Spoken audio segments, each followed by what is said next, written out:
Rouge et Bleu, le podcast 100% SM Caen. Une collaboration Sweet FM Ouest France avec la participation de Foot Normand. Un épisode animé par Joris Marin. Salut à tous, analyser, décrypter et décortiquer les performances de Malherbe. C'est la raison pour laquelle tous les 15 jours, l'équipe du podcast Rouge et Bleu se retrouve en studio. Podcast lancé par la radio Sweet FM et par le journal Ouest France, avec la participation de Foot Normand. Place au 40e numéro. On a la chance aujourd'hui d'avoir dans ce studio un invité, un entraîneur qui sait gagner des matchs de foot. Alors je suis désolé, mais il n'est pas malherbiste. Très heureux en tout cas de recevoir Philippe Clément, le coach de l'équipe première de Div Cabourg, encore engagé en Coupe de France. Merci Philippe d'être venu dans ce studio. Merci de votre invitation. Comment allez-vous ? Ma foi, ça va. On se remet cette semaine à émotion, que ce soit avec la coupe ou hier encore avec le match de championnat où on a eu l'intelligence de prendre au moins un point. Parce contre la CAJACcio. Il fallait casser cette série. Ouais.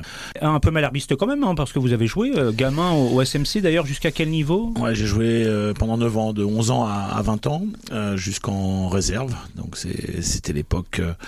de la belle époque de Ligue 1, la première saison de Ligue 1 du Stade Malherbe. Donc j'ai eu la chance de m'entraîner parfois avec les pros et avec des mecs fabuleux où c'était encore à dimension humaine. Ouais. Des noms à nous donner, à nous citer à l'époque. C'était Graham Rix, Brian Stein, Léopold Dess, voilà, Jean-François Domergue, c'était ma plus grande fierté parce qu'il était champion d'Europe en 84 et on a eu la chance de s'entraîner parfois avec eux.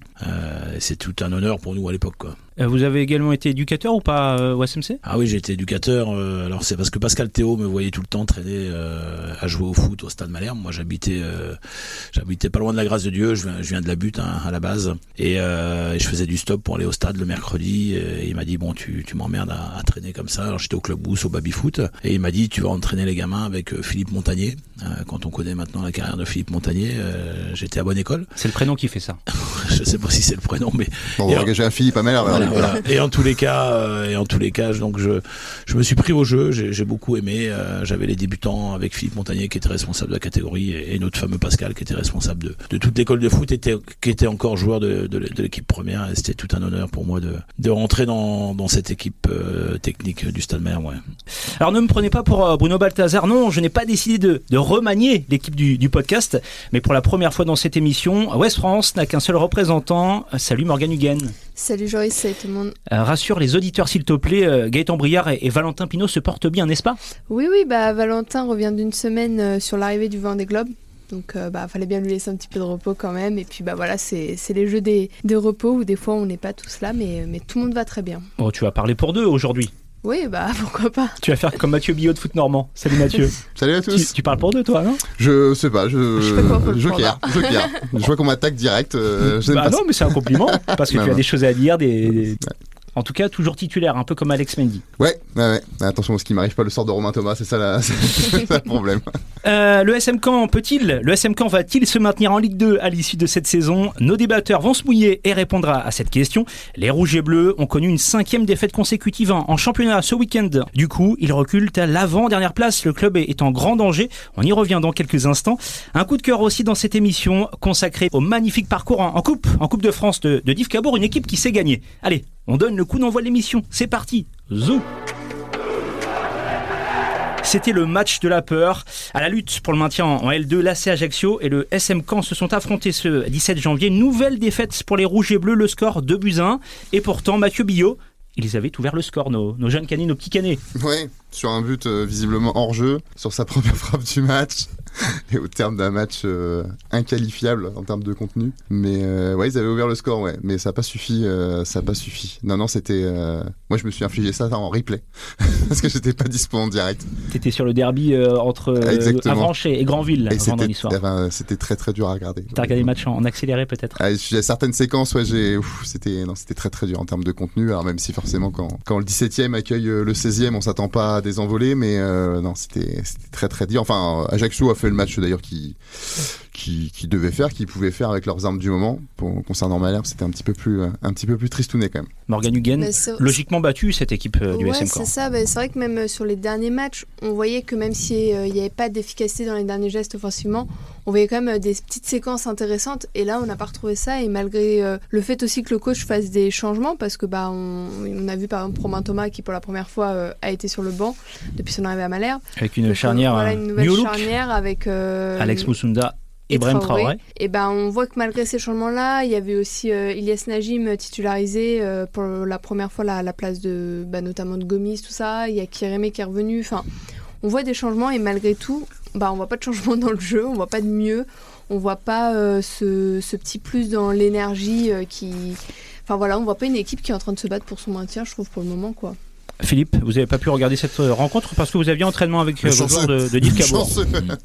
Ouais, donc c'est dur de porter un jugement, mais le fait d'être entraîneur, j'imagine bien qu'aujourd'hui le mal est profond.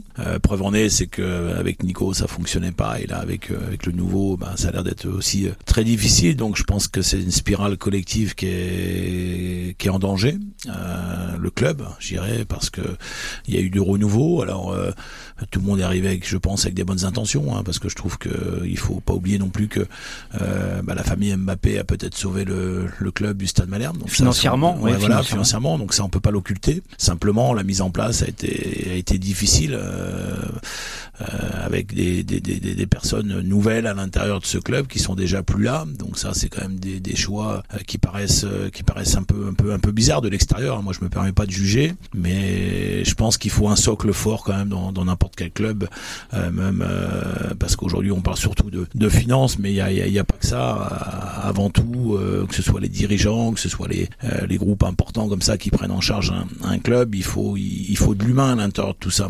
Et aujourd'hui, on en oublie l'essentiel. C'est pas parce que t'es joueur professionnel avec beaucoup d'argent que t'as pas une sensibilité d'homme. Et moi, je pense que franchement, et je le répète depuis de nombreuses années, c'est un vrai problème. C'est l'argent, ça n'a strictement rien à voir avec la sensibilité humaine. Et je pense qu'il faut qu'on remette tout ça. Mais je parle du Stade Malherbe comme dans tous les autres clubs. Et surtout que le football est complètement irrationnel. Vous pouvez très bien jouer et malheureusement perdre, et des fois ne pas bien jouer et gagner. Alors c'est assez terrible comme boulot. C'est pour ça qu'il faut pas se précipiter, et je pense qu'il faut garder des stabilités pour pouvoir évoluer. Ouais. Mathieu Billot, 3/3 pour le coach Balthazar, 3 matchs, 3 défaites, 12e revers de la saison pour le SMC. Ouais, ce ne sont pas des bons chiffres, ce ne sont pas des bonnes stats. Je crois que les dirigeants internes avaient, entre guillemets, justifié l'éviction de Nicolas Seub en essayant de créer le fameux choc psychologique. Bon, force est de constater que ça marche pas à tous les coups. Ça avait fonctionné il y a un an avec Nico Seub. Il avait pris 42 points sur 23 matchs. Ouais. Mais là, je crois, comme l'a dit Philippe, le mal est certainement beaucoup plus profond cette saison. Et oui, donc là, pas question de dire que Bruno Balthazar, est-ce que c'est un mauvais ou c'est un bon coach? J'en serais bien incapable de le dire, et c'est pas d'ailleurs forcément mon rôle, mais force est de constater que 3 matchs, 3 défaites, un contenu assez vide quand même, parce que on peut pas dire que Malherbe a non plus affronté des cadors de Ligue 2. Mais ça, c'est 3 matchs contre des concurrents directs, parce que quand tu affrontes Clermont était au fond du trou. Grenoble, il venait de gagner, mais c'était pas non plus une équipe en grande stabilité. Là, Ajaccio, en fait, à chaque fois, tu relances tes concurrents directs. Donc, non, c'est... Et tu perds face aux meilleurs. Ouais, de manière plus logique. Il y avait le feu avant ce week-end, mais là, la maison rouge et bleue est en train de brûler totalement. Le coach avait annoncé des choix forts. Il n'a pas menti, puisqu'il a procédé à 6 changements. On parlait avec Morgan de cette charnière centrale New Look. Malheureusement, des changements, mais sans effet pour le moment. Ouais, juste un petit mot sur sa charnière. Sauf erreur de ma part, je crois que Moussouenda a joué axe droit. Tout à fait. Ouais. Parce qu'il a décalé Ibrahim Traoré à axe gauche. Je trouvais ça extrêmement curieux. Je vais me permettre, Philippe, quand même un bon niveau, quand on est spécialisé plutôt d'un côté de la charnière, ça peut changer, ou les joueurs peuvent s'adapter? Parce que je n'ai pas le souvenir de Brahim Traoré d'avoir joué axe gauche. Enfin, en tout cas, ça n'a pas dû arriver souvent. Un très bon joueur peut s'adapter. Alors après, il est certain qu'à ce poste-là, c'est quand même des postes clés. Ça peut être très gênant sur l'aspect défensif, mais aussi offensif, parce que quand tu relances sur ton mauvais pied, c'est quand même une vraie difficulté. Alors, sachant que Thomas, il est gaucher, donc c'est ça. Hein. Non, Romain Thomas, pour moi, il est droitier, si je me trompe. Ouais, mais il joue tout le temps. Mais voilà, il joue toujours axial gauche. Une des qualités que Romain Thomas a, c'est quand même sa qualité de relance, sa qualité technique. Bah, ouais. Donc là, vous enlevez ça, vous mettez Brahim Traoré, qui est quand même pas dans la meilleure saison de sa carrière, vous le sortez entre guillemets de sa zone de confort. Après un retour de blessure. Pour mettre un mec qui a pas joué depuis 6 mois, qui vient de Chypre, avec tout le respect que je lui dois, c'est peut-être un très bon joueur, mais bon, il l'a pas montré vendredi soir, mais peut-être qu'il le montrera à l'avenir. Je comprends pas trop l'idée d'avoir recruté si c'est un pur axial droit, je pense que ça aurait été mieux de recruter un pur axial gauche pour laisser Brahim Traoré dans sa zone de confort. Alors c'est très facile à dire quand on a le cul vissé dans la chaise, mais c'est première chose du match, je dis tiens, j'étais hyper surpris de ça, quoi. Bah, le problème, c'est quand il vous arrive, comme c'est le cas aujourd'hui avec le Stade Malherbe, que vous estimez qu'il y a certains qui sont un peu moins bien.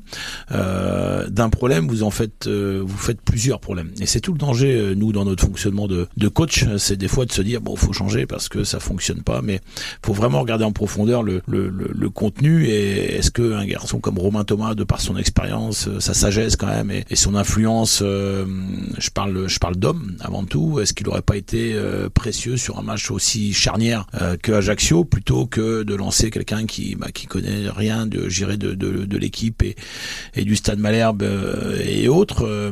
Donc voilà, c'est toujours. Mais là, c'est vrai qu'on a déplacé pas mal de problèmes et peut-être qu'on a accumulé des soucis. En même temps, on le sentait émoussé depuis un petit moment, Romain Thomas. Ouais, alors le choix est encore plus fort, je trouve, de mettre là un moment où t'as Brahim qui revient de blessure, qui n'a pas refait un seul match, donc on savait même pas s'il était capable de jouer 90 minutes. Et pareil, on lance une recrue qui n'a pas joué depuis un moment et qui avait encore jamais joué avec Malherbe. Donc je trouve le choix est encore plus fort. En même temps, il fallait bien le lancer à un moment ou à un autre. D'ailleurs, il avait été préservé contre Grenoble. On aurait pu en relancer un avec Romain et faire le changement, par exemple, en cours de match, quoi, plutôt qu'au départ. Moi, je trouve que c'est curieux, c'est qu'il joue à droite de la charnière. C'est le seul truc. Après, c'est normal, faut le lancer, vous le recruter. Bon, il a pas joué depuis 6 mois, mais si vous l'avez pris, c'est bien pour le faire jouer au bout d'un moment. Voilà. Mais ce qui est curieux, je trouve, parce qu'on se doute bien que quand on l'a recruté, c'est plus pour remplacer Romain Thomas que Brahim Traoré, en tout cas dans l'immédiat.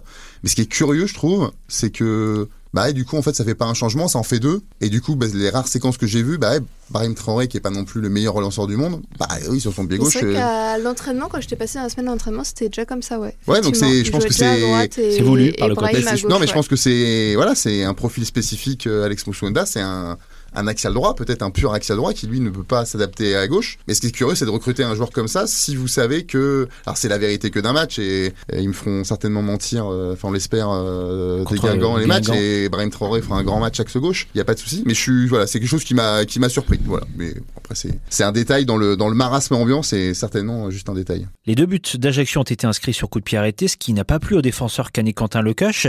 Écoutez sa réaction d'après-match au micro de Gaëtan Briard. On arrive à faire le plus dur, à ouvrir le score, et derrière on offre des possibilités pour eux de reprendre confiance par notre jeu, en fait, au lieu de prendre le jeu à notre compte et de proposer quelque chose.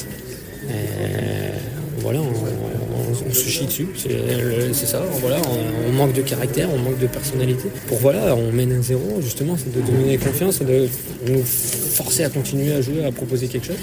Et là, à l'arrivée, on leur donne des billes, en fait, on fait des erreurs. Et en fait, avec tout le respect que j'ai pour cette équipe d'Ajaccio, ils se sont nourris de nos erreurs et de nos erreurs et du peu qu'on leur a offert. Et à l'arrivée, sur 2 coups de pied arrêtés, on se fait plomber 2 fois et on repart avec 0 points alors que on avait le match en main, tout se passait bien et un petit grain de sable, c'est ça le problème de notre équipe à l'heure actuelle, un petit grain de sable fait que on s'effondre et voilà. Philippe, vous avez le sentiment que cette équipe, elle a tendance à s'effondrer dès qu'il y a un petit grain de sable, pour reprendre les mots de Quentin Lecoche? A priori, elle a l'air fragile aussi mentalement, mais normal, quand tu es dans une spirale autant négative, c'est compliqué. Alors ce qui est dur là, alors j'ai pas vu le match, mais le fait de mener 1-0, c'est fort parce que vous êtes sur un match charnière et le fait de gagner, de mener, ça doit renforcer votre équipe à se dire tiens, enfin ça tourne. Et sur le premier tiers en plus du SMC, au bout de la 62e minute de jeu, on se dit c'est certainement notre jour. Sûrement de façon heureuse en plus. Donc tu te dis bon là on met le bleu de chauffe et puis il peut plus rien nous arriver, quoi, parce que en fin de compte c'est un état d'esprit, un maintien Et c'est ça le problème du Stade Malherbe et des équipes qui sont pas à la base prévues à jouer un maintien. C'est ce qui peut poser problème même dans l'avenir. On voit que cette équipe-là, elle est fragile parce que les joueurs avaient pas prévu de se retrouver dans une telle position. La preuve en est, c'est que j'ai entendu parler de Ligue 1 avec l'arrivée du nouveau coach, même d'Europe. Mais ça, c'était fin décembre. C'est ça. Mais en toute sincérité. Et surtout, c'est des bonnes résolutions qu'on tient jamais. C'est comme je fais un régime, je vais mettre à la course à pied. Nous, on arrête d'en prendre. C'est fini. Et c'est vrai que faut être dans la réalité du moment, et parce qu'il y a que le présent qui compte. Ce qui s'est passé avant ou ce qui va arriver, on connaît pas. Et un maintien, c'est vraiment un état d'esprit. Donc il va falloir travailler là-dessus. Ouais. Le SMC en grand danger, glisse de la place de barragiste à celle d'avant-dernier de Ligue 2, désormais 17e et premier relégable, 3 points derrière Ajaccio qui est barragiste actuellement. Le SM Caen va-t-il se maintenir en Ligue 2 à l'issue de cette saison? Tour de table avant vos développements, oui, non ou peut-être. Philippe? Je l'espère, en tous les cas. Avant de développer, Mathieu? Oui, il va descendre, sauf s'il prend des décisions. T'es normand, toi. T'es bien un coup, mais... Après, il reste 15 journées, donc on peut pas trancher, mais en tout cas, au rythme, oui, il va descendre. Oui. Morgane? Alors déjà, la question, c'est va-t-il se maintenir? Donc tu réponds à l'inverse. Excusez-moi. Donc c'est non. Pardon, excusez-moi. Mais du coup, t'étais censé dire oui et moi non. On m'a pas donné le conducteur. Attends. Oui, c'était oui, mais peut-être. C'est non. Pour moi, ils vont descendre aussi. Donc non, ils vont pas se maintenir. Le développement dans quelques instants. D'abord, Philippe Clément, on vous laisse livrer le fond de votre pensée. Le fond de ma pensée, c'est qu'il faut trouver l'esprit justement où là on se pose plus de questions et on est embarqué dans un réel maintien. J'ai l'impression que ça n'a pas été pris en compte suffisamment vite. C'est ça le problème. Alors moi je suis pro Nico Sub parce que j'adore ce mec et je le connais bien. Je l'ai eu au téléphone il y a encore 2 jours, qui nous a félicité pour notre parcours. Donc la preuve que c'est quelqu'un sur le plan humain. Il va comment Nicolas? Ça va parce qu'il est à fond dans son diplôme. Donc ça lui permet de s'aérer un peu l'esprit parce qu'il est très touché forcément parce que c'est un malherbiste. Et moi le regret que j'ai, alors j'ai aucune leçon à donner à qui que ce soit et surtout pas à la direction du Stade Malherbe. Simplement, je pense que ces 3 matchs charnières auraient pu être joués avec lui parce que justement c'est un mec qui est habitué à des maintiens, c'est un mec qui est habitué à bagarrer. Alors après s'il y avait une cassure avec le vestiaire, ça j'en sais rien. Je vais pas poser la question de tout ça, même si je sais qu'aujourd'hui gérer les professionnels, les jeunes professionnels, c'est pas simple parce qu'il y a tout un entourage où les cuissons ne comptent plus réellement. Et ça, c'est un vrai problème, je dirais, c'est peut-être ce qu'il y a eu comme peut-être cassure avec un garçon comme Nico qui est super attaché à son club, quoi. Mathieu? Donc moi, je pense que Malherbe va descendre, sauf si il y a vraiment des décisions très radicales de prise. On va pas changer une nouvelle fois d'entraîneur. Si, je pense. Alors, je dis pas ça contre Bruno Balthazar, que je trouve au demeurant extrêmement sympathique et charmant à chaque fois qu'on a affaire à lui, que ce soit en conf et tout. C'est pas du tout contre lui. Mais je pense qu'aujourd'hui, la situation, elle est quand même dramatique. Alors, il y a 3 points du barragiste. Le barrage peut vous permettre de vous maintenir. Mais sinon, concernant le maintien, vous êtes quand même déjà à 6 points. En attendant le match 3 Annecy de ce lundi soir. Oui, effectivement, c'est une bonne remarque. Vous allez affronter, j'ai lu le papier de Gaëtan là, qui faisait 1 point, vous allez affronter, il reste 15 matchs, il faudrait faire 7 ou 8 victoires, vous affrontez les 7 premiers à l'heure actuelle.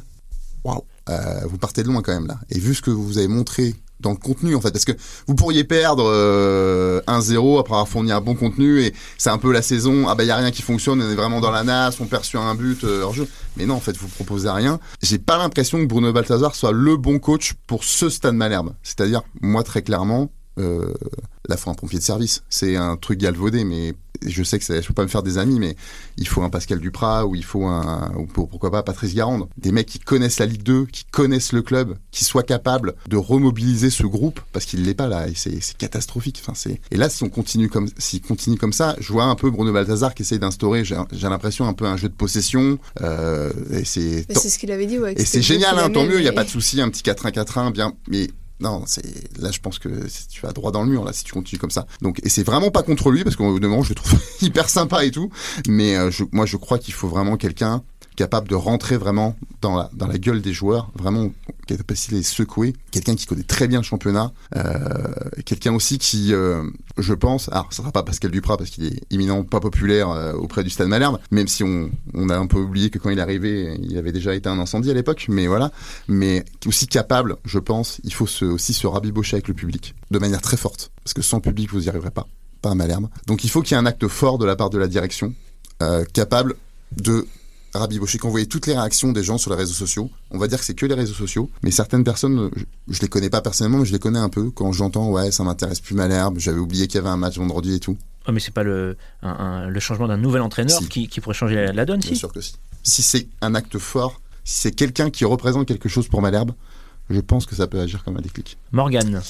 Pour moi, c'est malheureusement trop tard. Enfin, je pense que là, la dernière solution de s'en sortir, c'est de jouer un barrage. Ou alors, parlons de décision de NCG qui pourrait te faire gagner des places au détriment d'adversaires. Mais dans le jeu, sur le classement actuel, je ne les vois pas remonter. Parce que, on parlait, il faudrait 8 victoires à peu près, c'est-à-dire un match sur 2. Aujourd'hui, je ne vois pas contre qui Malherbe est plus fort. Parce qu'on le voit bien, contre des concurrents directs, ils n'arrivent même pas à être plus forts finalement. Et voilà, il y a trop de jokers qui ont été grillés à mon sens. Et moi, il y a un truc qui m'a fait aussi tilter un petit peu cette semaine, c'est que j'ai pu échanger avec Quentin Lecoche avant le match, qui a été très lucide sur la situation. Et il me parlait des expériences quand il a joué le maintien. Et il me disait que à Valenciennes, par exemple, il sentait un groupe uni, très soudé. Et que là, Malherbe était seulement en train de mettre ça en place. Donc on se rend compte qu'en fin de compte, le déclic, il n'est pas encore là. Enfin, il y a pas parce que les joueurs aussi n'étaient pas préparés à jouer le maintien. Voilà, et je pense qu'ils ont mis trop de temps à s'en rendre compte et on le voyait bien. De toute façon, nous, quand on commençait à voir des défaites s'accumuler et qu'on leur parlait, ils n'étaient pas du tout inquiets. Il y a encore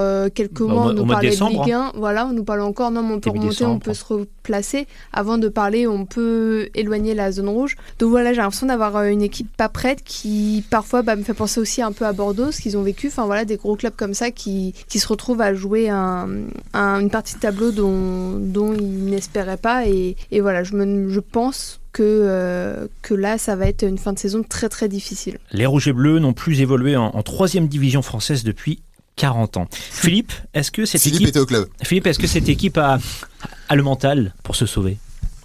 J'ai peur qu'ils soient vraiment pas préparés à ça, et c'est tout le danger, hein. Comme mes confrères l'ont expliqué, on a une situation très délicate, et puis quand on voit le programme à venir, c'est vrai qu'il faut aller chercher cette place de barragiste, hein, même qui assure pas pour autant une place en Ligue 2, hein, parce qu'il faudra bagarrer aussi sur les 2 matchs. Et puis après, c'est à voir aussi, moi je connais pas la position contractuelle des joueurs. Aujourd'hui, est-ce qu'ils ont un intérêt à se maintenir ou est-ce que c'est pas très grave? 9 joueurs en fin de contrat au SMC. Voilà, c'est tout le... plus ceux qui ne sont pas et qui veulent partir. Donc voilà, c'est tout le danger des Gomis, des Mendy qui auront une suite à leur carrière quelque part. Donc voilà, faut aller voir en profondeur un peu, est-ce qu'il y a un attachement encore à ce club, et puis parce que c'est vraiment encore une fois une question de mental. Aujourd'hui, on peut me parler moi de possession, on peut me parler de tout ce que vous voulez. Non, là c'est 95 minutes de labeur, de sueur, où tu transpires avec ton public. Faut que tout le monde les emmène. C'est vrai que si demain il y a un barrage entre le public et l'équipe, c'est même plus la peine d'espérer quoi que ce soit. Il y a plus de proximité. Il y a plus de 12e homme qui vous emmène.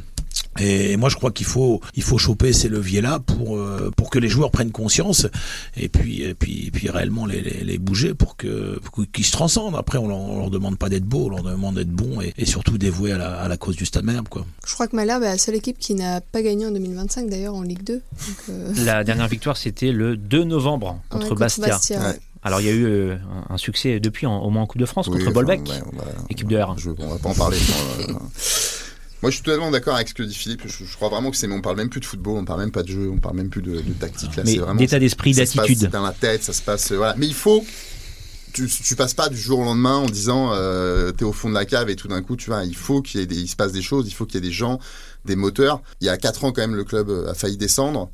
Faut pas oublier qu'à ce moment-là, même s'il y a eu l'apport de jeunes très importants, comme Sullivan Péan, je le répéterai, Brahim Traoré qui avait fait ses débuts, mais les joueurs qui te sauvent quand même, c'est des mecs qui avaient été décriés pendant des mois et des mois. C'est Prince Onyangé, c'est Anto Gonzalez qui va choper le penalty qui sort de nulle part alors que le mec était mis à l'écart 3 semaines avant. C'est Benjamin Janot qui te met le péno. Faut pas oublier quand tu attention, il y a beaucoup de jeunes dans ce truc-là, beaucoup de jeunes qui malheureusement pensent un peu aussi à la suite, alors même de manière inconsciente, hein, je leur jette pas la pierre, mais forcément ils ont 20 ans, ils ont 15 ans de carrière à faire derrière eux, ils sont sollicités, à commencer dès ce mercato d'hiver, c'est très compliqué aussi pour eux de faire la part des choses et de se dire, donc je vois Romain Thomas sur le banc, je sais qu'il est pris en grippe par une partie du COP, mais je veux dire, je pense que Romain Thomas, ça lui tient plus à cœur de sauver Malherbe peut-être paradoxalement qu'un jeune qui est formé au club, et encore une fois je jette pas la pierre aux jeunes, mais c'est une question de mentalité. Si tu te sauves, c'est avec des cadres. Si tu te sauves, c'est aussi avec des recrues. Pas loin de 4, je pense. Mais si possible, des vrais.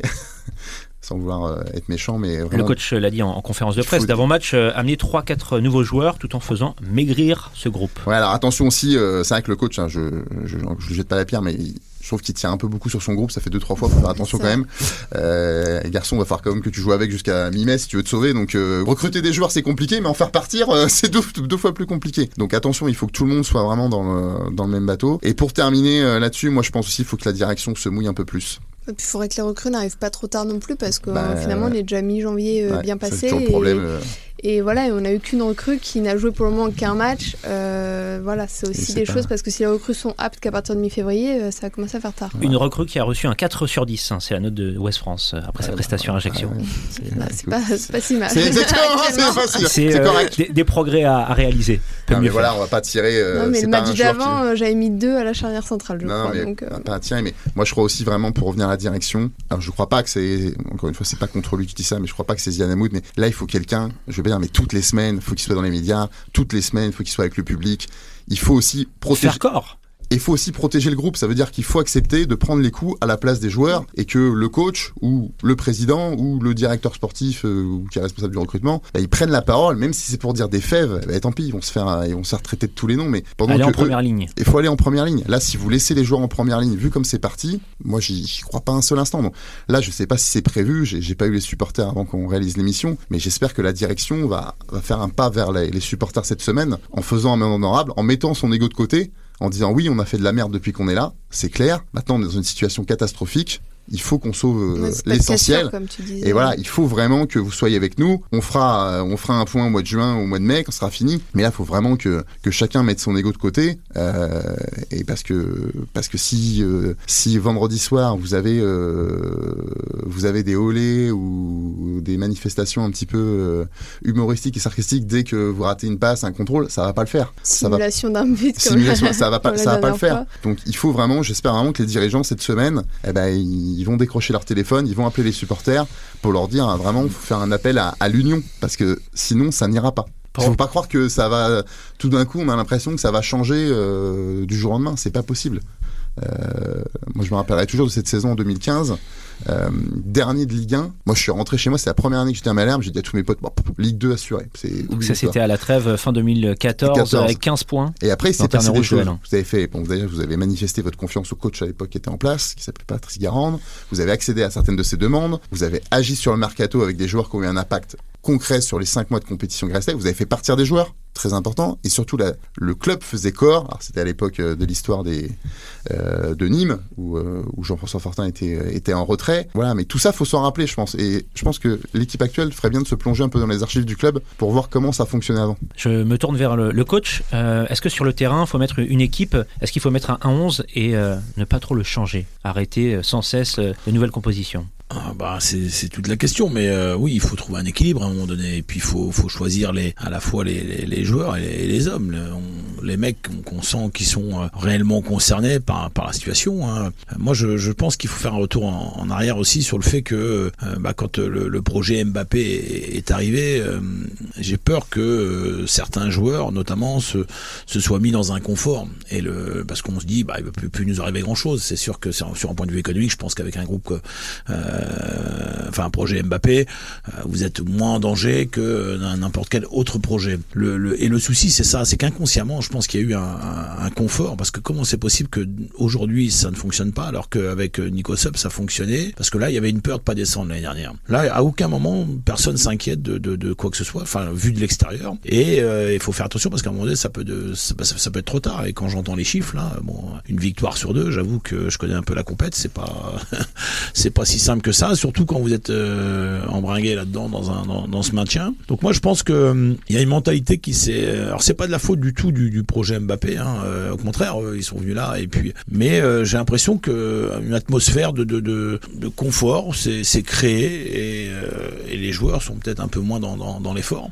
Donc là, moi, je pense qu'il faut absolument qu'ils récupèrent 3-4 recrues, mais fortes. Faut pas non plus que ce soit spécialement des prêts. Les prêts, c'est toujours dangereux parce que vous n'êtes pas identifié vraiment au club, puisque 5 mois après, vous y êtes plus. Et ça existe actuellement sur le marché ? Je sais pas. Moi, c'est pas mon métier de recruter, mais eux doivent quand même avoir certaines antennes. Enfin, je sais pas là. Surtout un projet Mbappé, il doit quand même avoir possibilité de choper 4 mecs forts à la fois mentalement et à la fois forcément sportivement pour que ça impacte aussitôt sur l'équipe, parce que le problème c'est qu'on n'a plus le temps quoi. Et le temps en sport ça a son importance. Le maintien c'est très usant sur le plan psychologique. Oui, alors je connais ça, parce que moi je suis dans le maintien depuis de nombreuses années. Alors, depuis 30 ans. Voilà, même si c'est que en N3, mais avec nos moyens, il faut aussi des fois faire des miracles. Pour preuve, c'est qu'il y a 2 ans, on avait 12 points à la trêve, donc normalement t'es condamné. Sauf que 8 ans avant, on l'avait fait. Et donc je m'étais assis là-dessus avec mes joueurs, en leur expliquant que quand on l'a fait une fois, on peut forcément le refaire. Et la magie a opéré. On a pris 24 points sur la phase retour, et du coup on s'est maintenu. Mais il faut que le groupe ne lâche pas le projet, ne lâche pas le coach. Nous, c'était le cas. Alors, évidemment, c'est un contexte complètement différent. Mais oui, un maintien, c'est dur. Et oui, un maintien, c'est un état d'esprit. C'est très, très usant parce que tu dois prendre des points tout le temps. Et t'as pas un seul moment de répit quelque part. Donc, c'est une mentalité à travailler, mais faut pas lâcher. C'est au quotidien. À un moment donné, je pense que les joueurs, on leur parlait de jeu, ça va. Et la preuve en est, c'est que t'as pas la baguette magique pour le jeu. Et le jeu en football, c'est important forcément d'asseoir une organisation, d'asseoir des principes de jeu. On est d'accord avec ça. Mais qu'est-ce qui amène à ce que ces principes se réalisent réellement? C'est qu'une question de mental avant tout. C'est l'essence pour moi de la performance. Enfin, Donc ça passe par des causeries fortes pour préparer l'équipe à les batailler. Ouais, mais bien sûr, faut rentrer dans la tête des joueurs.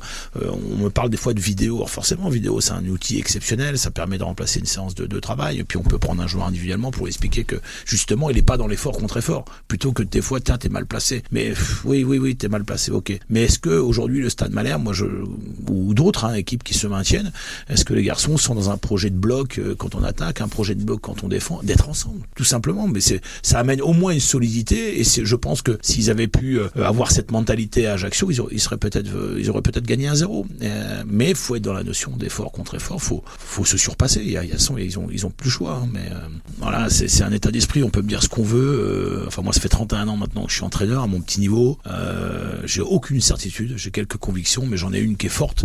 C'est que quand vous avez un groupe qui vous suit humainement et mentalement, vous pouvez vous en sortir. Vous pouvez gagner des matchs, quoi. Mais si c'est pas le cas là, ça peut devenir délicat, ouais. Il y a quand même des motifs d'espoir. Déjà, il reste 15 matchs.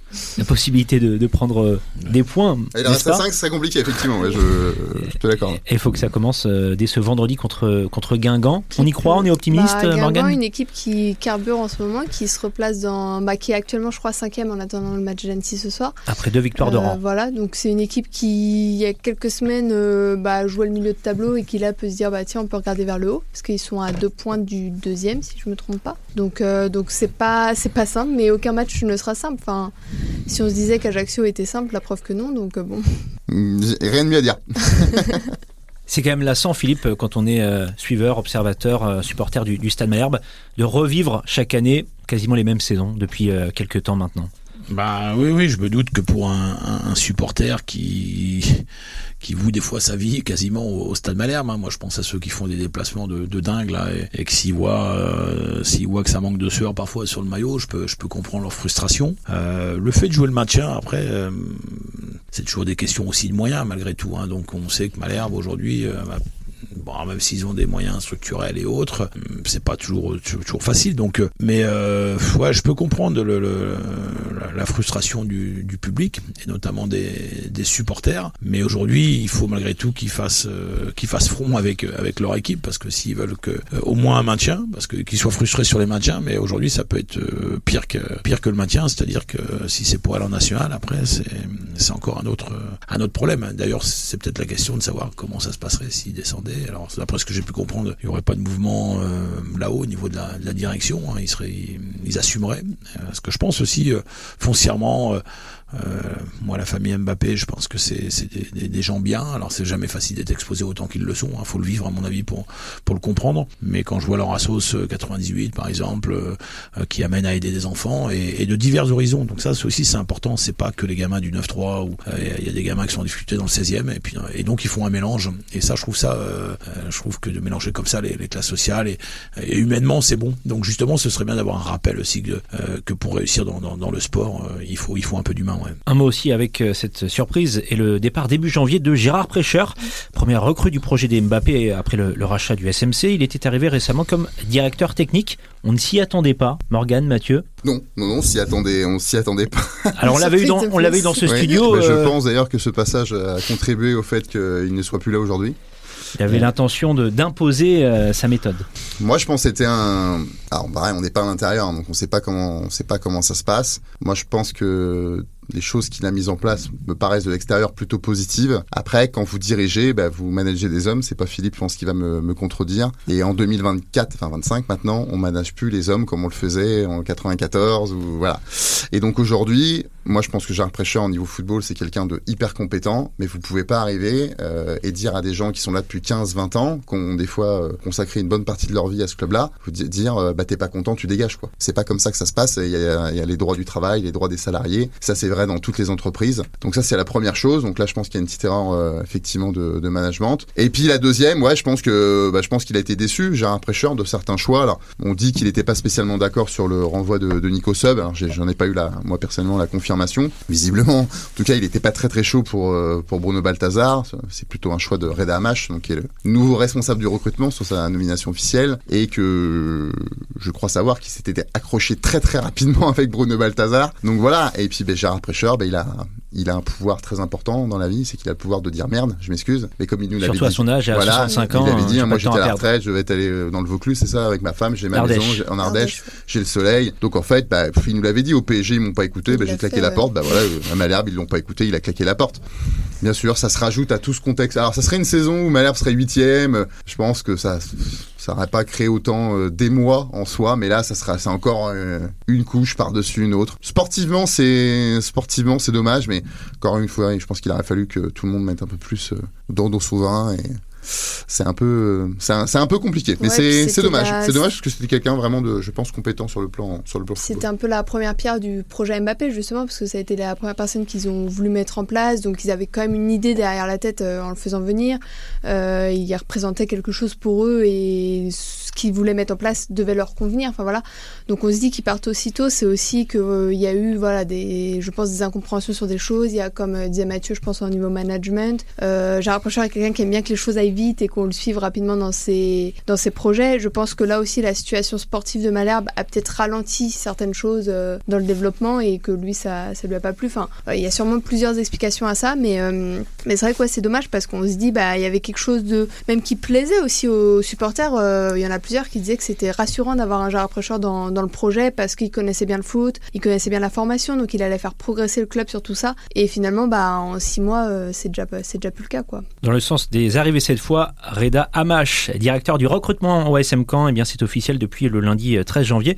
Directeur sportif du Red Star depuis mai 2022, le natif de Saint-Denis a connu un certain succès et a contribué à l'ascension du club francilien jusqu'en Ligue 2. Bonne pioche, n'est-ce pas? Sur le papier, oui, totalement. Moi, je suis assez hypé par son arrivée. J'ai hâte de voir. Alors, même si là, on est dans la précipitation, donc je porterai aucun jugement sur le mercato de janvier. Mais je suis assez hypé. Je pense que c'était vraiment la pièce du puzzle qui manquait vraiment à ce Stade Malherbe-là. Un vrai patron du sportif, un vrai référent. Voilà. Donc, je pense que c'est important. j'avais eu l'occasion de le suivre un petit peu sur 2-3 choses. Bon, il a bossé à Nîmes, il a bossé au Red Star, comme tu l'as dit, Joris. Voilà. J'espère juste qu'il sera pas victime un peu du syndrome malherbiste qui fait que vous prenez des gens qui sont très compétents quand ils sont pas à Malherbe, et quand ils arrivent à Malherbe, vous savez pas pourquoi, ça ne marche pas. Alors c'est vrai des fois pour les joueurs, c'est vrai pour des dirigeants, mais non, en tout cas, moi je veux croire en cette personne-là sportivement, en Reda Hammach. Je pense vraiment que c'est la personne qu'il fallait. Et comme je le dis souvent, de toute façon, dans les clubs, pour moi, les deux personnes les plus importantes, c'est celui qui recrute et celui qui entraîne. Donc voilà. Vous confirmez, Philippe ? Sur le fait que celui qui recrute et celui qui entraîne. Cette association, elle est très importante, essentielle à la réussite d'un projet sportif. Oui, forcément, parce que d'abord, faut être en symbiose. Hein, quand vous recrutez un joueur, faut pas que ce soit celui qui recrute qui vous l'impose. Enfin, chez moi, c'est différent parce que je recrute aussi. Donc, vous faites les deux personnes, vous. Ouais, voilà. C'est plus simple. Ouais. Comme ça, je suis déçu. Des fois, il peut y avoir des désaccords dans la tête. Hein. Ouais. Mais il est évident que non, mais de toute façon, dans un club, c'est pareil, avec la présidence, avec le coach, avec le directeur sportif, il faut quand même, là aussi, on parle d'humain, de respect, enfin, je veux dire, il faut être en harmonie. Alors, on peut se tromper, mais il faut que, dans ces cas-là, quand on fait un choix à 3, il faut que les 3 prennent la responsabilité, comme quoi ils se sont trompés sur un joueur ou sur comment ça s'appelle, une direction prise par le club. Faut l'assumer, quoi, en fin de compte. Et il est évident qu'aujourd'hui, alors comme Reda qui arrive, moi j'ai eu de très bons échos à son égard, sauf qu'il arrive dans une période où c'est quand même très compliqué, et s'il recrute 3-4 joueurs et qu'ils s'en sortent, bon bah ce sera le magicien. Si c'est pas le cas, on dira bon voilà, c'est comme on a pu vivre avant, avec tout respect pour ceux qui bossaient avant, hein, c'est pas le problème, mais là ils sont dans une telle situation que c'est pas simple de se réaliser. Maintenant je leur souhaite de bien recruter et puis de s'en sortir, mais il faut que le coach soit, alors a priori ils se connaissent bien puisque c'est lui qui l'a choisi, le responsable du recrutement, et pas Gérard Précher. Voilà. Donc déjà comme ça ils pourront dire qu'ils ont choisi tous les deux. De très bons échos à son égard, à l'égard de Reda Hammach. On vous a dit quoi ? Qui vous a dit quoi, Philippe ? Alors je cachais le nom, mais quelqu'un qui le connaît bien, parce que il est de région parisienne, hein, donc moi j'ai quelques connaissances aussi là-bas, et quelques connaissances aussi par ici qui ont travaillé un peu avec lui, donc non, c'est vraiment quelqu'un de très très bien, et aussi dans la compétence, hein, donc c'est déjà important en tant qu'homme et en tant que directeur sportif, mais encore une fois, on peut pas non plus faire de miracle, hein, donc il a beau être bon aujourd'hui, est-ce qu'il sera considéré bon demain? Ça c'est la question, hein. C'est les résultats qui guideront tout ça, quoi.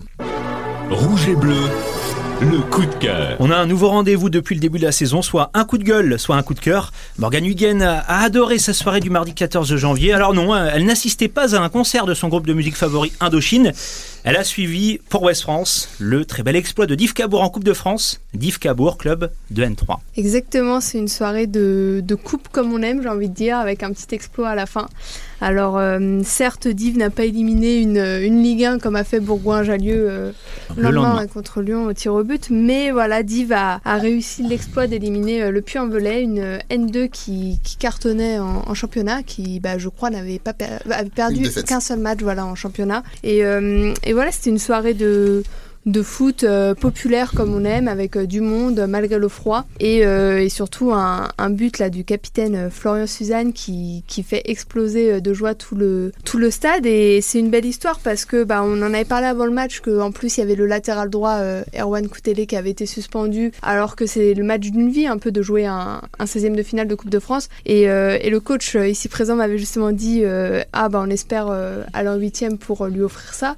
Ça sera le cas. Alors voilà, ça fait 2 fois qu'on va les voir après pour faire une petite vidéo du tirage, et que malheureusement on n'a pas l'explosion de joie comme on le rêverait avec un gros tirage. Donc ça sera pour les quarts de finale. Et c'est ça. On va espérer que maintenant Div va continuer à porter fièrement la Normandie à l'échelle de la France, les couleurs de la Normandie, et que vous allez vous mettre sur votre 31 pour monter les marches de Cannes et partir au quart. Ça a bossé à West France, hein, je te dis.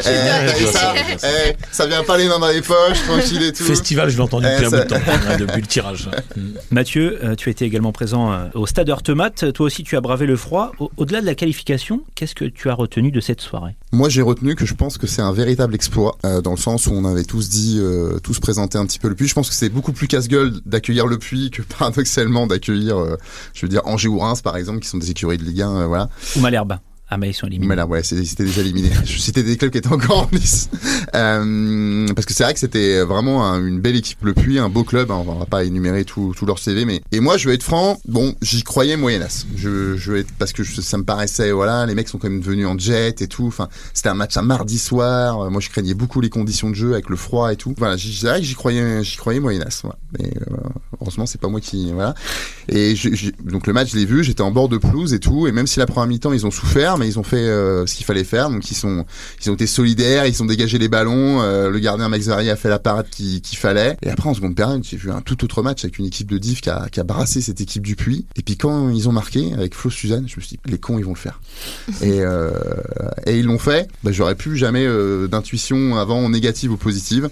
Et ce qui me fait dire c'est que à Cannes, vu que c'est là que Div ira pour le prochain tour, ils peuvent le faire parce que quand vous êtes habité, animé de quelque chose de différent, en fait, tout est possible. Et même si Cannes, encore, ça paraît encore plus fort, encore plus grand, parce que c'est à l'extérieur, que c'est un projet aussi XXL à l'échelle d'un championnat de N2, et que c'est un club mythique quand même du football français. On va rappeler quand même, c'est le club qui a formé Zizou quand même. Hein, c'est pas rien quand même. Ils pourront toujours se targuer de ça, quoi qu'il leur arrive dans la vie. Et mais je me dis qu'ils sont possibles, parce que il y a quelque chose en plus qui se dégage. Et mardi, c'était vraiment très très fort ce qui s'est passé à Heurtemat. On se tourne maintenant vers le principal intéressé, Philippe Clément. L'exploit, ça n'arrive pas qu'aux autres. Non, c'est pas faute de le répéter depuis de nombreuses années. Hein. Moi, je suis sur l'historique de la coupe avec une R3 qui bat une Ligue 2, qui est menée 2-0 à la mi-temps et qui gagne 4-2. C'est Pont-l'Évêque qui bat Malherbe, quoi. Donc une fois que vous avez compris ça, vous avez tout compris à la Coupe de France. Mais à chaque fois ils rigolent. Moi, c'est les anciens qui sont avec moi depuis 9-10 ans, je le répète à chaque troisième tour. Il faut changer le Pont-l'Évêque et Malherbe. Il faut changer l'identité des deux équipes. Ouais, on peut faire Honfleur et le Havre à l'époque, enfin quand il était en Ligue 2. Mais non, une fois que vous avez compris ça, vous vous dites que tout est réalisable. J'avais dit aussi aux joueurs qu'il y en a marre de voir toujours les autres passer à la télé.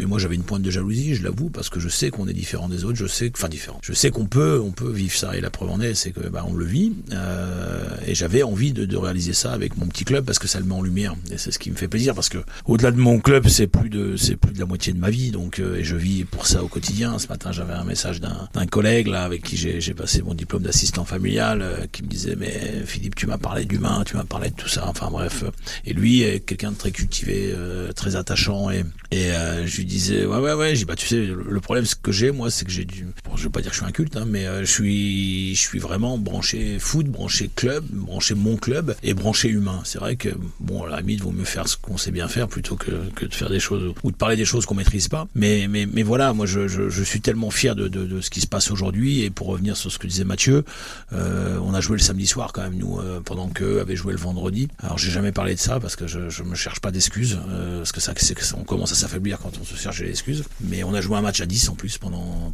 80 minutes, ça aussi on l'oublie, et après 72 heures après, vous avez vos joueurs qui rendent un stade fou, hein. Mais c'est incroyable, moi, les images que j'ai dans la tête de voir des gens aussi heureux, c'est pas arrivé depuis très longtemps, et une liesse comme ça, c'est exceptionnel. Et je suis allé voir Vire Flair ce week-end pour aller voir mon ancien joueur Matteo Mendy, et puis tous les gens que je connais. Christophe Lécuyer m'avait invité, très gentil, et je suis allé, il y avait un petit cocktail juste avant, plus j'ai joué à Vire pendant 2 ans, donc mais c'est incroyable la gentillesse des gens à notre égard, et ça me fait plaisir que mon petit club, aussi atypique qu'il est, soit reconnu de la sorte, parce que faut pas oublier que les autres, le Puy, ce sont des garçons qui ne font que ça. Moi, les miens, le matin, il y a un plombier qui a bossé, il y a un prof de gym qui a fini ses cours, et c'est tout ça la magie de la coupe. C'est aussi pour ça que je suis un peu frustré du tirage, où on est obligé de se déplacer là-bas, mais ça fait partie du jeu, et une fois que j'ai Une fois que j'ai intégré le fait qu'il fallait se déplacer, je me dis pourquoi pas nous. Alors là je vais avoir du mal à trouver des exemples parce que je suis pas certain qu'une N3 se soit déplacée en 8e de finale de Coupe de France. Jamais les premiers. Jamais les premiers. On peut encore s'asseoir. Est-ce qu'il y a encore des vidéos d'exemples que vous envoyez à vos joueurs là que vous pouvez pour les parce qu'à force le stock va réduire. Oui, parce que c'est vrai que j'envoie des vidéos tous les jours de tous les exploits qui se sont passés avec des équipes de notre niveau. Alors j'ai pas fait le tour là, peut-être qu'il en reste encore, mais de toute façon je pense qu'ils en ont vu assez comme ça, et puis maintenant ils en sont la preuve vivante aussi que l'exploit est possible, parce que comme disait Mathieu, je suis sûr que des fois recevoir une Ligue 2 qui vous snob, c'est plus simple que de jouer une N2 qui est complètement captée. La preuve en est, c'est qu'ils sont arrivés en avion, ils ont atterri à 15h je crois, donc voilà, ils nous ont vraiment respecté tout au moins dans leur préparation, et puis après sur le terrain aussi, parce que j'ai vu une belle équipe, il a fallu tenir, c'est ce qu'on a fait, et après on a piqué quand il fallait, et on a été emmené par les gens, quoi. On n'était pas tout seul. Que d'émotions. Oh bah oui, ça a pas de prix. D'habitude, je vois mes enfants pleurer le lendemain des éliminations, parce que les enfants sont aussi fous que moi avec cette Coupe de France, parce que je leur en ai tellement parlé. Et là, j'ai vu les 4 et ma femme avec d'ailleurs chialer, mais de joie. Donc ça a pas de prix. Vous aussi, vous avez versé votre petite larme? Non, j'ai eu du mal à réaliser, parce que je suis un peu comme Mathieu. Toute sincérité, j'y croyais quand même moyennement. Surtout qu'on s'est préparé au CSN, et on avait, contrairement à d'habitude, un écran géant, et on a vu la présentation de l'équipe adverse avec Julien Le Pen. On voyait des buts en cascade, on voyait des beaux buts, des belles actions. Il n'a pas choisi les bonnes actions. Il nous faisait peur un peu sur le moment, mais est-ce que ça a pas donné une énergie supplémentaire aux joueurs? Peut-être, parce que quand on craint, on est justement peut-être encore plus concerné, et ça a été le cas. Et puis après, c'est la magie de la coupe qui opère, quoi. Juste préciser quand même que c'est pas anodin quand même qu'un club normand se qualifie pour les 8e de finale, mais calvadosien encore moins, vu qu'on a essayé de plonger tous dans les archives, et qu'hormis Malherbe, par son statut professionnel, on n'a pas trouvé de traces après Seconde Guerre mondiale d'un club amateur du Calvados qui atteint les 8e de finale. Donc c'est pas anodin, et on va pas se mentir, ça se reproduira pas tous les ans. Donc faut aussi savourer, j'ai envie de dire, peu importe le tirage, peu importe que ce soit le Puy, peu importe ce qu'il faut aller à la CAN, je pense aussi il faut que ce club et tous ceux qui le suivent de près ou de loin savourent la performance pure comme elle est, parce que c'est quand même pas commun, quoi. C'est impressionnant. Mais c'est au-delà du club là maintenant, c'est-à-dire que c'est vrai que sur le premier tour, c'est le club, et puis après viennent se greffer les gens, enfin le public, puis après Calvados. Non, mais là ça va au-delà. C'est ce que je leur disais à la causerie. Je dis, vous êtes regardés par les 4 coins de la France, quoi. C'est-à-dire que des gens qui aiment les Normands ont tous regardé le match. Donc ça c'est exceptionnel. Et puis quand je vois la popularité qu'on a et la bonne cote qu'on a actuellement avec les gens qui s'identifient à notre club, c'est ça qui est important, parce que nous on a, alors Avranches, Granville sont des clubs amateurs, mais ce sont des joueurs qui ne font que ça aussi, je connais bien ces clubs-là. Nous on est réellement amateurs, et puis des fois on était même un peu moqués, comme quoi on s'entraînait pas assez, comme quoi on faisait trop la fête, comme quoi, mais ça c'est la jalousie du propre aux Français. Là on montre que même en amateur, avec des conditions qui sont pas toujours simples, on arrive à se construire, et puis on construit aussi un club, quelque part, parce que mon président aujourd'hui est à fond dans le projet. Moi j'ai recruté aussi Laurent Anglais, Julien Le Pen, ma femme qui se prend au jeu maintenant, qui est complètement intégrée à ce projet. Donc on se construit au fur et à mesure, mais on n'oublie pas qu'on est des amateurs, et on est content que les gens s'identifient à ce qu'on fait, quoi. Match prévu le 5 février, mercredi 5 février, c'est 20h45, 21h 20h45 à Cannes, mais il y aura normalement un écran géant installé peut-être au stade Heurtemat de Live. Ouais, c'est parti comme ça. J'ai vu les deux maires là qui souhaitent le faire. Ouais. Les deux maires, parce que c'est bien le club de Dives Cabourg. Exactement. Et ça aussi c'est beau, parce que quand je suis arrivé il y a 31 ans, j'avoue que les premiers matchs ils se terminaient jamais, parce qu'il y avait une guéguerre entre les deux clubs. Et aujourd'hui, d'avoir marié tout le monde, à preuve en est qu'il y a que les cons qui changent pas d'avis, quoi. Place maintenant à la devinette du jour. Je pose une question, vous essayez d'y répondre. Vos deux acolytes qui sont à côté de vous également. Prochain match pour Malherbe ce 24 janvier à la maison à Dornano face à Guingamp, qui est 5e de Ligue 2, on l'a dit Morgane tout à l'heure. Jérémy Sorbon occupe actuellement le poste de coordinateur sportif d'En Avant Guingamp, lui le natif de Caen, ancien joueur du Stade Malherbe. Combien d'années chez les pros au SMC pour Jérémy Sorbon? Il a commencé en 2004 ou 2005 si je me trompe. Il ne faut pas attendre que Mathieu se taise, Vous avez le droit d'intervenir, c'est le premier arrivé, premier servi, il faut donner la bonne réponse. 7 ans Non. 9 ans. Les années 2004. Alors, ce qu'il faut savoir, Philippe, c'est qu'en fait, il file les réponses aux Non, c'est pas vrai, c'est pas vrai. Donc il y a un complot pour pas que je trouve les réponses. La prochaine fois, tu me donneras 15 €, pas 10 €. Ouais, j'ai oublié de te payer la fois dernière aussi. De 2004 à 2013. Il a marqué aussi l'histoire du club. Ouais, t'avais le 2004. Ah, c'est 2013, d'accord. Okay. Ah oui, il a fait une dernière saison en Ligue 2. Tout à fait. Avec Raphaël Guerrero d'ailleurs. 2 clubs dans sa carrière pro, Malherbe et Guingamp. Et il est venu jouer Hortemat avec la réserve de Caen. Et vous l'aviez battu? Non, on avait perdu 3-2, je crois.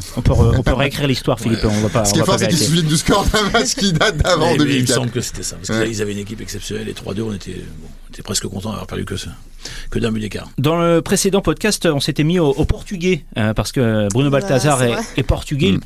On avait vu quelques mots. Je ne sais pas si vous parlez le portugais, Philippe. Non, du tout. On avait vu le bom dia qui est le bonjour utilisé jusqu'à environ 13h, le por favor s'il vous plaît. Aujourd'hui, je vous demande la traduction de c'était délicieux parce que si un jour un match du Stade Malherbe est délicieux, vous pourrez dire. On va pas s'en servir tout de suite. Vous pourrez dire au coach estava delicioso.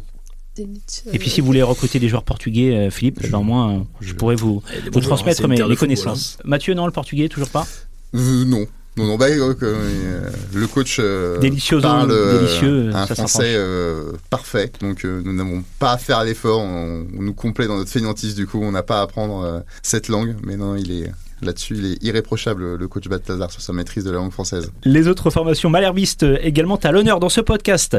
En N3, nouvelle victoire pour le SMC, la 3e d'affilée. Caen qui s'est imposé ce 18 janvier face à Chatou 2-1. Le samedi 25 janvier, les hommes de Romain Leroux tenteront de remporter le derby face à la SPTT Caen sur le terrain de la SPTT. Malherbe qui est 7e sur 14 de sa poule de N3 et Div Cabourg 9e. Auteur, on l'a dit tout à l'heure, d'un match nul contre la réserve de l'AC Ajaccio ce dimanche 19 janvier. C'était donc le retour au pain quotidien. Et du coup, le week-end prochain, c'est Et le week-end prochain, on va à Bretigny dimanche. Ah, dimanche du coup. Ouais. Dimanche à Bretigny, donc qui est une équipe aussi en pleine bourre actuellement, qui a gagné hier à Bastia 2-1. Donc on va essayer d'aller grignoter encore des points là-bas. C'est jamais simple en région parisienne, mais voilà. De toute façon, il faut continuer à avancer. On aimerait bien. On est à 12 matchs, donc on sera à la moitié du championnat avec ce match de Bretigny. Même si notre match en retard, c'est Borgo chez nous, juste avant d'aller à Cannes justement le vendredi. Donc tout va bien. Et après on jouera Bastia après Cannes, enfin après le match de Cannes. Donc, mais de toute façon, non, peu importe l'adversité, il faut qu'on prenne des points. Alors même si j'excuse beaucoup mes joueurs parce que franchement, ce qu'ils vivent, c'est pas simple. Ils ont fait preuve de courage. J'ai poussé une petite gueulante hier, ce qui m'arrive assez rarement à la fin du match dans le vestiaire, parce que je voulais aussi qu'ils réalisent que il y a un quotidien à assumer. Alors je m'en voulais pas une heure après, mais presque, parce que j'ai senti des garçons vraiment émoussés. Mais ce qui m'a un peu frustré, c'est qu'on avait la possibilité, je pense, de gagner vraiment en première mi-temps. On l'a pas fait. Alors de la maladresse ou peut-être un manque de jus. Mais en tous les cas, il faut que tout le monde prenne conscience qu'on peut pas être beau aujourd'hui dans la compétition Coupe de France et ne pas être bon en championnat. Il faut qu'on arrive à allier les deux, quoi. Même si je sais que c'est pas simple. Chez les féminines maintenant, un seul match de championnat au cours du mois de janvier pour l'équipe de Détroit du SMC. C'était ce dimanche 19 janvier sur le terrain de Brest. Victoire 2-0 des Canaises, 3e succès de rang au classement. Et c'est très bien, les filles de Chloé Charlot montent à la 6e place. Elles rejoueront en Détroit le dimanche 2 février à Venoy contre Sarcelles. C'est un bel exemple pour les gars. Ouais, en début de saison, elle disait vouloir être mieux placée à mi-championnat, donc il reste 2 matchs pour ça. Pour le moment, ça va être le cas. Elles sont bien parties pour. En tout cas, elles font le trou sur la zone rouge. Et en pourtant, plus, ça avait mal commencé. Et pourtant, ça a très mal commencé, moins bien que l'année dernière. Et en plus, elles sont même au point de pouvoir jouer le top 5. Donc c'est vraiment une très bonne chose. Il faut que ça continue comme ça. Source d'inspiration. Bah oui, parce que c'est une équipe qui est dans la difficulté et qui, sur un match remporté à QRM, si je me trompe pas, 1-0, qui était pourtant visiblement dans le contenu pas un match exceptionnel, peut-être que ça donnait un peu de confiance, peut-être donnait un peu de certitude, et un mois plus tard ou un mois et demi plus tard, elles ont enchaîné 3 matchs et elles sont passées du statut de premier relégable à éventuellement jouer au port du top 5, avec une équipe pourtant sur le papier, même s'il y a des jeunes joueuses, je crois, qui commencent à prendre de l'importance, une équipe qui semble pas la meilleure de l'histoire de la section féminine du Stade Malherbe. Donc comme quoi, c'est pas qu'une question de niveau. Voilà, c'est la fin de cette émission, fin du match. Merci beaucoup à vous, Philippe Clément, d'avoir participé à ce 40e numéro de Rouge et Bleu. Surtout qu'on vous a prévenu longtemps à l'avance, hein, n'est-ce pas? On s'est réveillé hier soir. Hier soir. Mais c'est pas grave, ça fait plaisir, sincèrement, d'être avec vous. Une organisation sans faille. Bravo à toi, Mathieu. Merci d'avoir utilisé du crédit sur ton téléphone. J'y suis pas pour grand-chose. Merci également à nos podcasteurs d'avoir participé à ce 40e numéro, Mathieu Billot de Foot Normand et Morgane Huguen de Ouest France. Merci également aux auditeurs de nous écouter sur Spotify, Deezer, Amazon Music et Apple Podcast. Le prochain numéro de Rouge et Bleu sera peut-être disponible non pas dès le lundi 3 février, mais le lendemain à partir du 4 février. Je dis peut-être parce qu'on devrait avoir un invité le mardi 4 qui apparemment aura plein de choses à faire le lundi 3. Apparemment. Il y a apparemment, peut-être, sans doute, conditionnel. Prends pas trop de risques, quoi. Ouais. Vive le foot, vive la Normandie. Allez, Div Cabourg, allez le Stud et allez Malherbe.